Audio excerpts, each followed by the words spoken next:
This was a workshop we did for a government entity. It was part of their self-evaluation process. Department heads and government officials was what this was tailored for. We surveyed their courthouse. We did a barrier prioritization workshop. So my schedule here was introductions, overview, establishing uniform barrier severity and priority ratings, prioritize area descriptions, and each barrier with an area description and wrap up. It was facilitating their barrier removal in their transition plan process.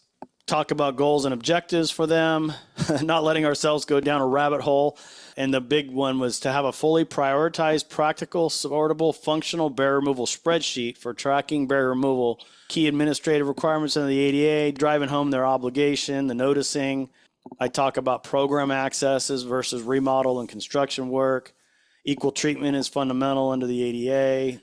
Priority of barriers, there is no readily achievable in Title II. Title II mandates that you make it accessible, you relocate it, or you get rid of it. The underlying item here is what provides the greatest degree of access to the greatest number of people to your program, service, and activities. This is where you really ought to reach out to your local disabled access community and see which facilities or which areas of the courthouse are most used by that community.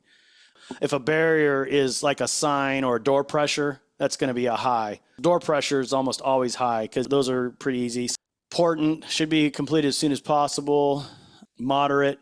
This one's low, should be completed as soon as reasonably achievable. Something's off a 1/16 of an inch. It doesn't really prevent access, but it is a technical violation. You definitely need to address that and be aware of it. But when you're looking at fixing barriers for your agency or your city or your county, those bigger barriers, the more important ones that provide the greatest degree of access, are much more prioritized over the technical barrier, but they really don't prevent access to people.